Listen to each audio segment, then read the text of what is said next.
إيمانكم قيل يا رسول الله وكيف نجدد إيماننا قال تكثير من قول لا إله إلا الله وأيضا من أحيا سنتي فقد أحبني ومن أحبني كان معي في الجنة أو كما رسول الله صلى الله عليه وسلم صدق الله عليه وصدق رسول الكريم ونحن على ذلك من الشاهدين والشاكرين والحمد لله رب العالمين. Hadirin jamaah maghrib yang sama-sama mencari kepada Allah Subhanahu wa taala. Lagi dan lagi sampai dan tiada lagi bersyukur kepada Allah Subhanahu wa taala. Karena Allah Subhanahu wa taala juga tidak henti-hentinya memberikan kita nikmat. 24 jam Allah telah berikan kita nikmat. Maka sudah menjadi kewajiban seorang hamba untuk bersyukur kepada Allah Subhanahu wa taala. Dalam satu ayat disebutkan yang artinya barang siapa bersyukur atas nikmat Allah, maka Allah akan tambah nikmat tersebut. Barang siapa sebaliknya, barang siapa yang kufur terhadap nikmat, maka azab Allah lebih pedih. Salawat serta salam semoga tetap tercurah kepada baginda Rasulullah sallallahu alaihi wasallam beserta ahli keluarganya, sahabat-sahabatnya dan umatnya yang senantiasa menghidupkan sunnah sampai hari kiamat kelak nanti. Hadirin jamaah yang sama-sama mencari Allah Subhanahu wa taala. Sudah menjadi keputusan Allah Subhanahu wa taala sampai hari kiamat nanti bahwa letak kebahagiaannya manusia ini hanya dalam amal agama. Agama yang bagaimana? Agama yang dibawa oleh baginda Rasulullah sallallahu alaihi wasallam. Siapa saja itu orangnya, baik orang desa, orang kota, orang yang tinggal di gunung, di laut. Apabila dia ada amal agama, maka dia akan mendapatkan kebahagiaan, kesuksesan, kejayaan yang sesungguhnya, baik di dunia sementara sampai akhiratnya Allah Subhanahu wa taala yang selama-lamanya. Demikian juga sebaliknya. Manakala manusia kurang mengamalkan ini agama, bahkan tidak mengamalkan ini agama, maka sesungguhnya manusia ini dalam keadaan bahaya, dalam keadaan kesusahan, dalam keadaan kesulitan, baik dunia sementara sampai di akhiratnya Allah Subhanahu wa taala yang selama-lamanya. Al-Quran sudah menjelaskan siapa orang yang sukses, siapa orang yang tidak sukses, yang gagal. Orang-orang yang sukses Allah telah ceritakan yaitu para nabi, para rasul, itu orang-orang yang sukses. Apapun keadaan nabi dan rasul tersebut, itulah sukses. Allah telah hantar ke permukaan dunia ini nabi dan rasul sebanyak 124.000 nabi dan rasul. Dan yang bergerak rasul 313 rasul. Maka banyak nabi dan rasul semuanya sukses. Ada nabi yang pasti ada yang penerjemah yaitu Nabi Musa alaihissalam. Ada yang nabi digergaji, Nabi Zakaria. Ada yang nabi yang mengalami kesusahan sakit, Nabi Ayub. Bahkan ada yang nabi yang benar-benar kaya, Nabi Sulaiman alaihissalam, Nabi Daud alaihissalam. Maka ini orang-orang sukses.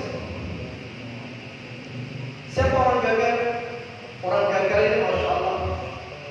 Yang pertama yaitu orang-orang raja pun gagal hidupnya. Siapa?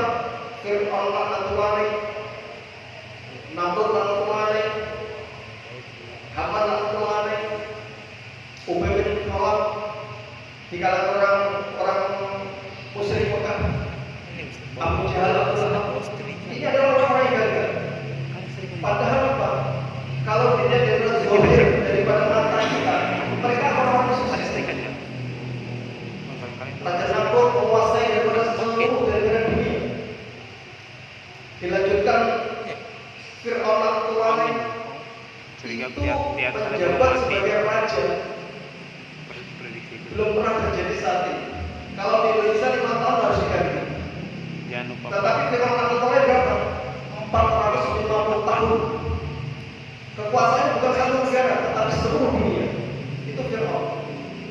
Sehingga apa? Saking daripada angkuhnya ini Fir'aun, dia mengaku sebagai Tuhan.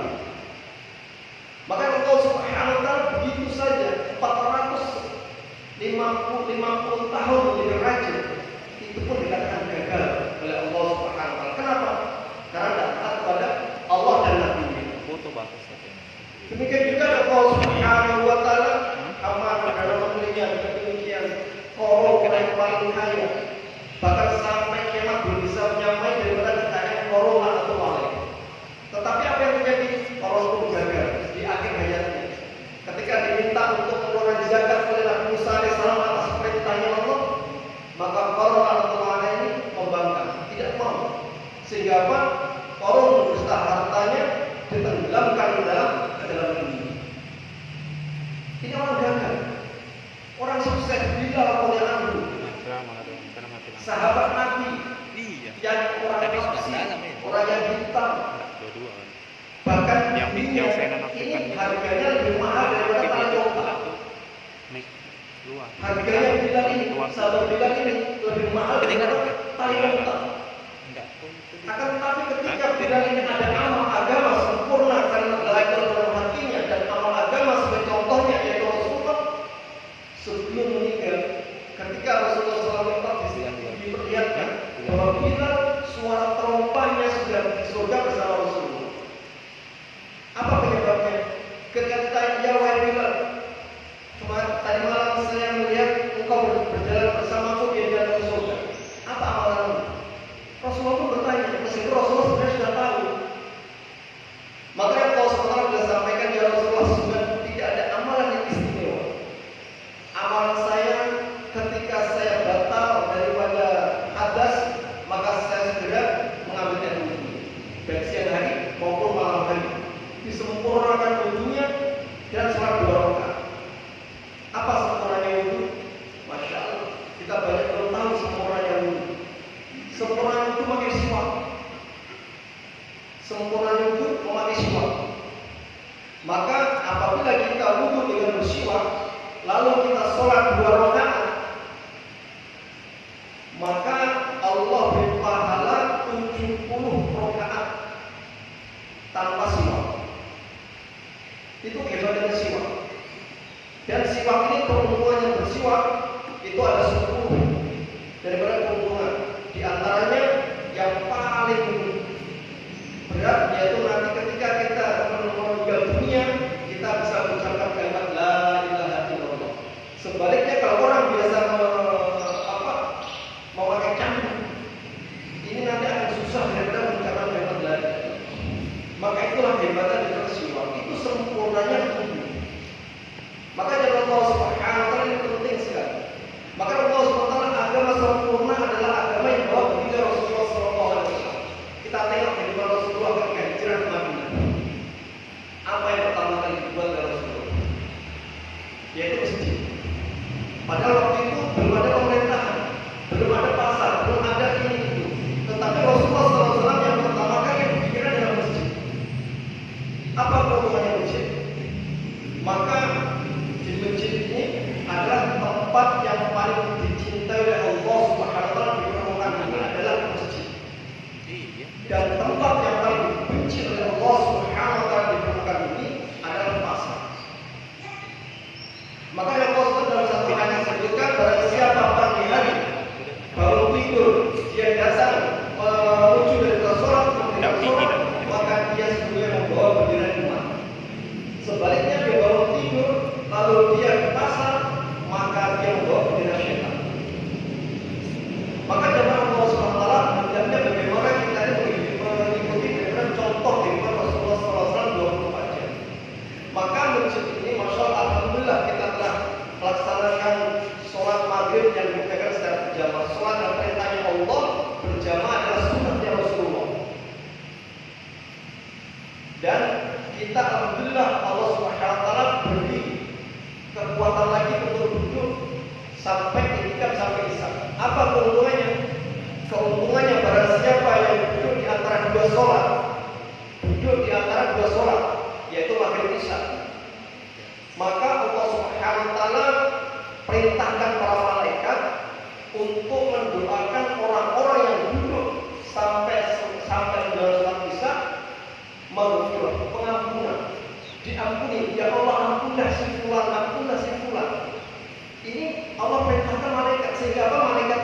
mendoakan.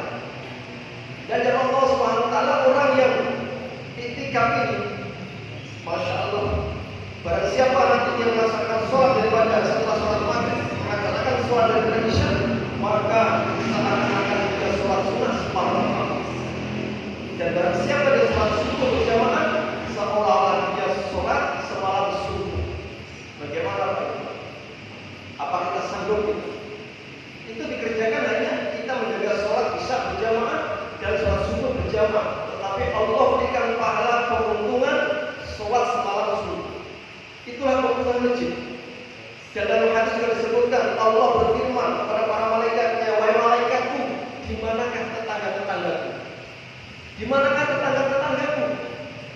Maka malaikat heran, ya Allah, siapakah tetangga-tetanggamu? Bukankah kami selalu di samping? Maka Allah katakan, wahai malaikat, sesungguhnya tetangga-tetanggaku adalah orang-orang yang memakmurkan masjid. Apa kita ada bangga dipanggil Allah sebagai tetangganya? Coba kita perhatikan kehidupan dunia. Kita berdekatan dengan wali kota saja, sudah bangga Pak. Apalagi di presiden. Iya, Masya Allah, itu bangga sekali. Ini Allah Subhanahu wa taala, tetangganya Allah. Ketika kita bisa iktikaf di masjid, kita makmurkan masjid. Dan Allah Subhanahu wa taala, masjidlah tempat daripada rahmat. Rahmat itu Allah turunkan melalui masjid. Ketika orang yang dari masjid, maka dia membawa rahmat ke rumahnya. Maka di rumahnya itu rahmat akan dibawa dari masjid. Maka orang-orang yang melakukan masjid, maka membawa rahmat ke dalam rumah-rumahnya. Barang siapa yang tidak ke masjid, tidak dapat rahmat. Maka Allah Subhanahu wa taala ini penting daripada masjid. Lalu apa masjid itu sampai bisa mendapatkan rahmat? Maka Rasulullah SAW memberi resep untuk memakmurkan masjid. Apa? Yang pertama yaitu dakwah di Allah.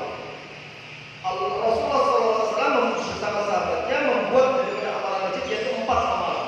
Yang pertama adalah dakwah di Allah, yang kedua taklim wa ta'lum, yang ketiga zikir dan ibadah, dan khidmat yang keempat. Maka amalan 4 amal ini kalau diamalkan di masjid-masjid, maka masjid kita ini bersambung dengan Masjid Nabawi. Akan tetapi kalau amalan ini tidak, 4 komponen ini tidak dikerjakan sama-sama, dipisah-pisah, tidak akan sambung ke Masjid Nabawi. Apa maksudnya? Nanti di yaumul qiyamah, ketika di jembatan Sirat, maka masjid yang pertama kali yang paling depan itu adalah Masjidil Haram. Yang kedua Masjidil Munawwar, Masjid Madinah. Yang ketiga Masjid Aqsa. Itu berderetan. Lalu selanjutnya masjid-masjid yang mungkin daripada masjid jami daripada seluruh negara. Dan masjidnya bukan seperti ini lagi nanti, tetapi masjidnya dibuat menjadi bom. Dan masjid ini tidak akan mau berangkat menyeberang jembatan Sirat sebelum ada penumpangnya. Siapa penumpangnya? Orang yang memakmurkan masjid. Luar biasa nih Pak. Dengan catatan kita hidupkan 4 amalan: dakwah Allah, taklim wa ta'lum, zikir wa ibadah, dan khidmat. Dan ini tidak bisa dipisah-pisah. Tidak boleh kita hanya mendakwah saja, ya kan? Mengajar saja tak ada khidmat, tidak ada mungkin ilmunya. Ya kan? Ada mungkin di masjid ada buat taklim, kajian-kajian, tetapi yang buat khidmat tidak ada dakwah. Ini juga tidak munasib. Yang dikehendaki oleh baginda Rasulullah SAW. Maka untuk menghidupkan 4 amalan masjid ini, maka Rasulullah SAW ini juga membentuk daripada sahabat ini untuk bagaimana memakmurkannya ini dengan amalan-amalannya. Bagaimana? Yang pertama kita hidupkan musyawarah. Musyawarah harian. Musyawarah harian ini dibuat seluruh jamaah masjid. Dibuat seluruh jamaah masjid. Karena apa? Karena ini masjid. Ya kan? Maka orang yang di dalam masjid ini kita bermusyawarah, siapa yang jadikan imamnya atau pemimpinnya, itulah dia yang bermusyawarah. Apa yang dimusyawarahkan? Apa yang dimusyawarahkan? Yaitu yang pertama, siapa yang buat taklim. Kalau di sini taklimnya baca maghrib, siapa yang membaca taklim? Itu yang dimusyawarahkan. Yang pertama. Yang kedua, yang dimusyawarahkan, siapa yang akan didatangi. Kita silaturahmi ke tetangga. Tetangga saya ini belum ke masjid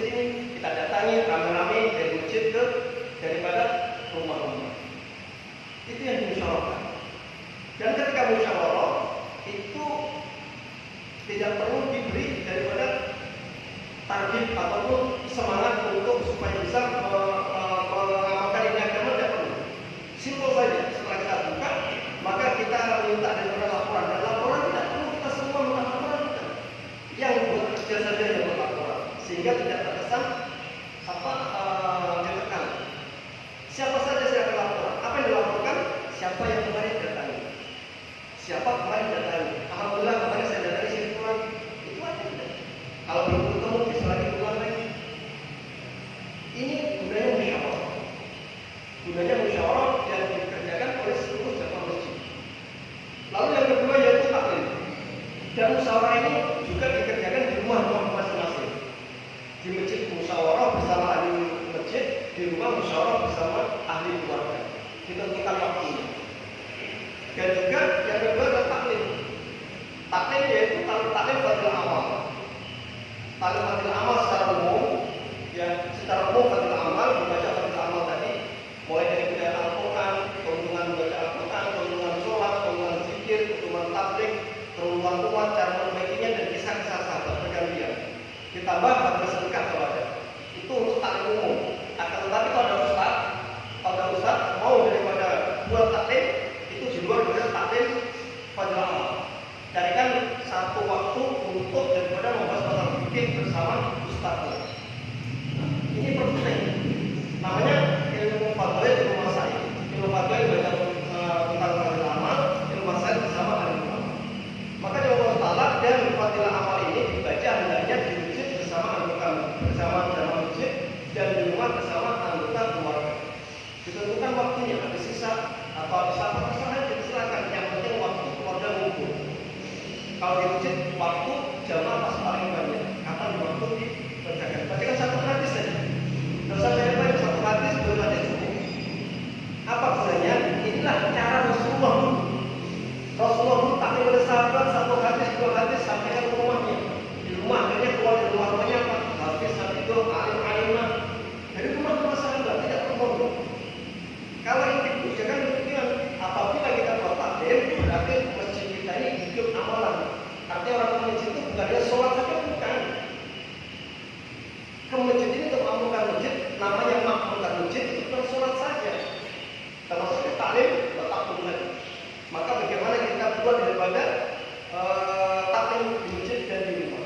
Apa keuntungannya? Kalau kita buat daripada taklim di masjid, maka akan menghancurkan kebatilan 60 kebatilan. Akan hancur. Apabila kita buat taklim rumah, maka akan hancur kebatilan 40 kebatilan akan hancur. Sehingga apabila kita buat taklim di rumah dan taklim di masjid, maka kebatilan kita akan keluar. Kenapa? Karena kalau ini juga kampung ini juga misalkan itu satu-satunya jalan untuk menghilangkan kegelapan, bagaimana? Nyalakan pelita cahaya. Tidak perlu kita berantas, tidak akan bisa, tidak akan mampu kita memberantas kejahatan. Kita tidak mampu dengan kekuatan, tidak mampu.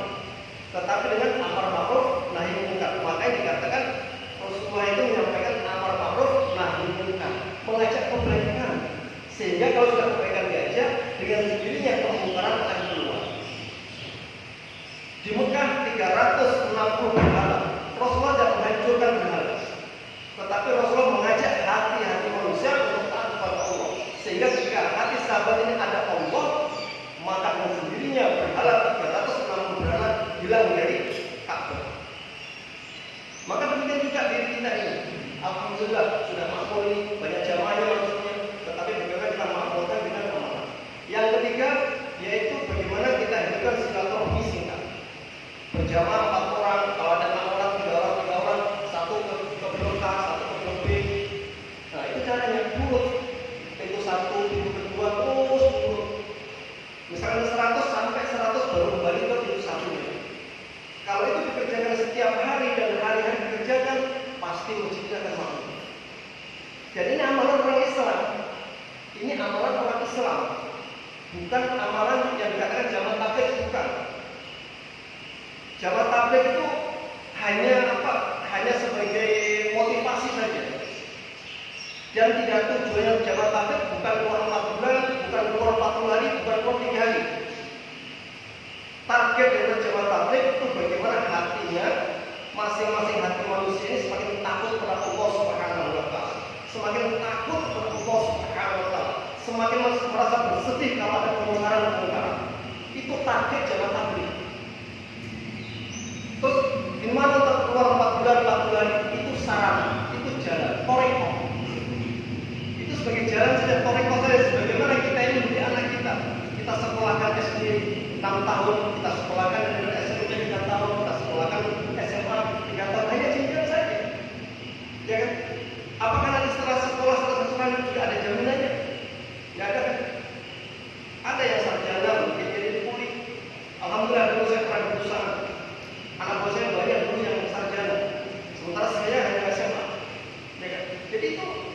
bukti hadisnya Allah Taala, maka bagaimana kita hidupkan silaturahmi ini?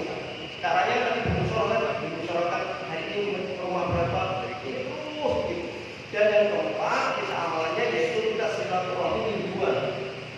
Karena kita di sini ada peringkat sadar dan peringkat matalapan, maka yang lebih kecil ini namanya itu silaturahmi juara 1 di sana, maka orang di sini 3 atau 4 orang berjumlah setiap ditentukan waktunya, dan nanti harinya yang hari keduanya di matalapan. Gantian yang di matalapan di sini, yang di sini sama.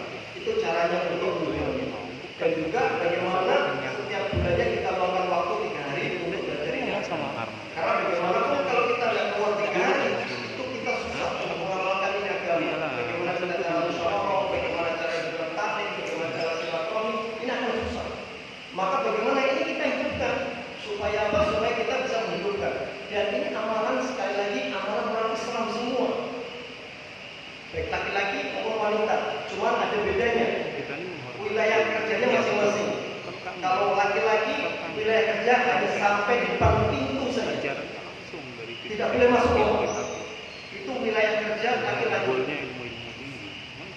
Kalau wilayah kerja wanita itu di dalam rumah. Siapa yang didakwai? Pertama bapaknya, yang kedua suaminya, yang ketiga saudara laki-lakinya, yang keempat anak laki-lakinya. Kenapa? Ini nantinya akan menyeret daripada ke neraka. Jadi wanita ini Masya Allah punya peran yang paling besar sekali. Kalau dibuka ini agama di rumah-rumah mereka, Masya Allah luar biasa. Maka ini bagaimana ini ada koridor. Seorang Islam yang sejati itu sebenarnya itu begitu caranya. Rasulullah menjadi sahabat itu begitu. Sehingga memang ada antara pembatas antara wanita dan laki-laki pembatas. Maka dia Allah Subhanahu wa taala yang penting sekali di dunia.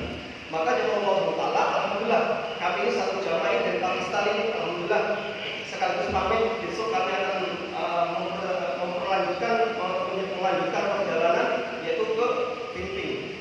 Maka bagaimana jika kami harapkan dari orang sini ada yang ikut menemani kami untuk belajar, ya kan, belajar ke sana 3 hari, kalau ada sempat 3 hari, 2 hari atau 1 hari. Maka kami wakil daripada rombongan ini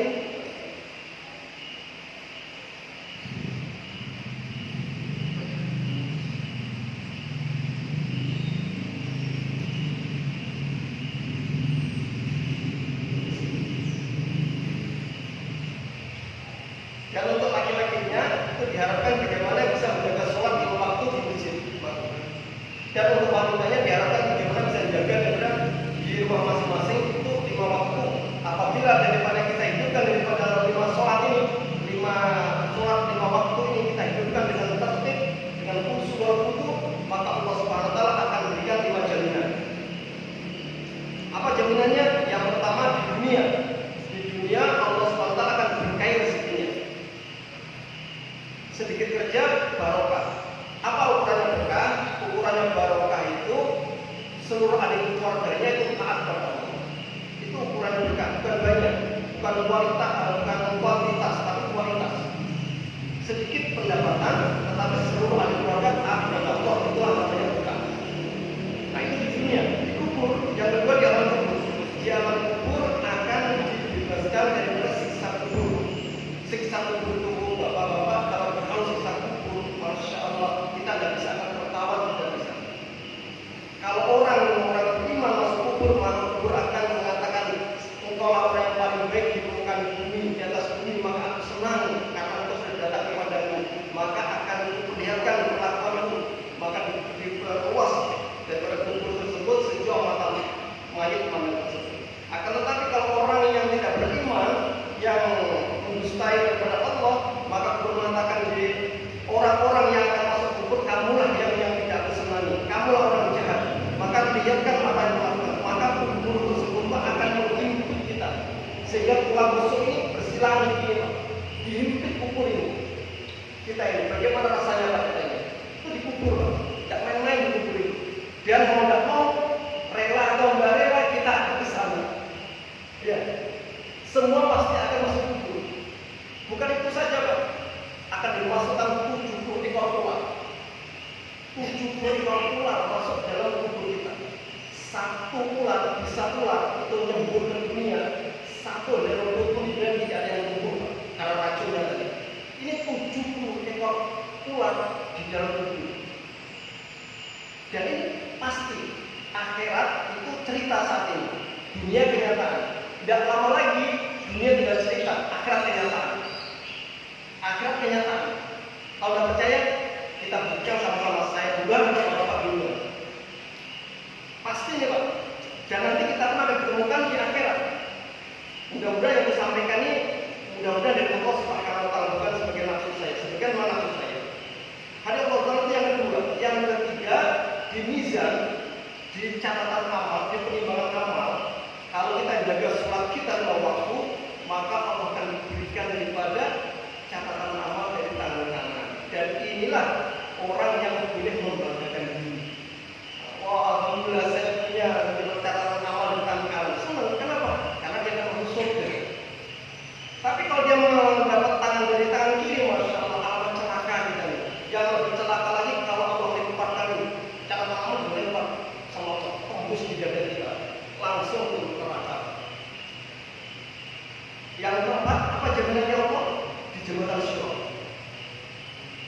Jembatan Sirat itu Pak, Rasulullah sabdakan besarnya jembatan Sirat, rambut ini dibelah menjadi 7. Kita bisa bayangkan Pak, rambut kita dibelah menjadi 7. Tajamnya 70 pedang. Tajam daripada pedang. Tajamnya jembatan, panjangnya jembatan 1.500 perjalanan akhirat. Satu hari akhirat sama dengan 1.000 tahun hitungan kita di dunia. Berapa itu Pak? Tidak main-main Pak. 500 mendaki, 500 menurun, 500 mendatang. Baru di situ ada 2 tempat.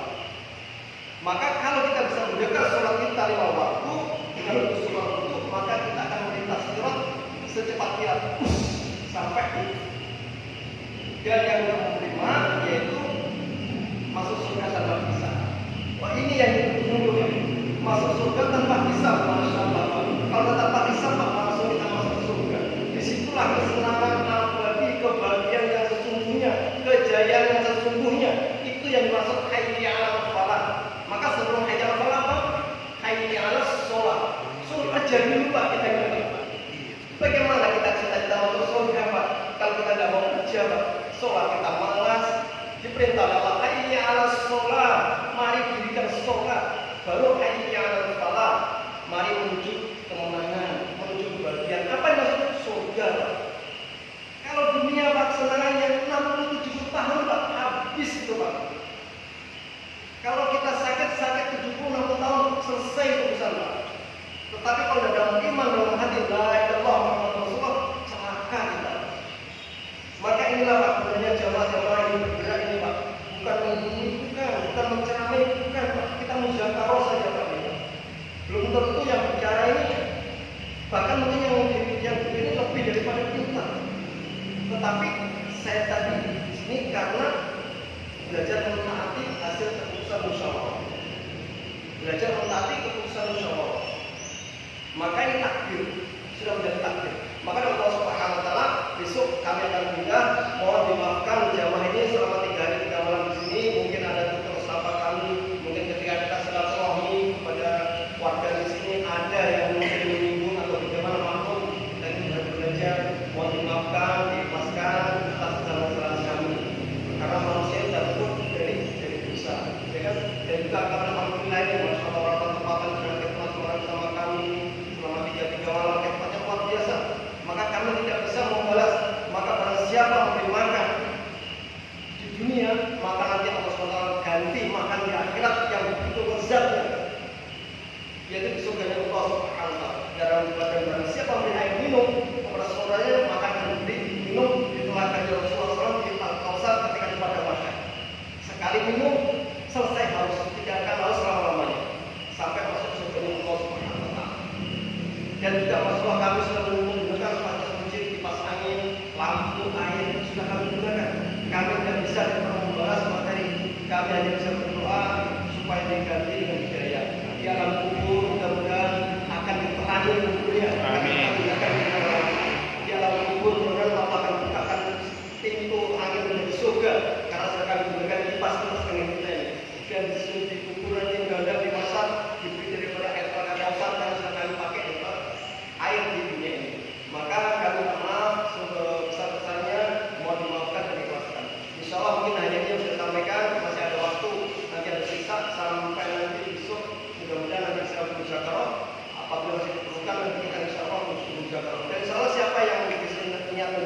menemani kami sholat. 3 hari sholat.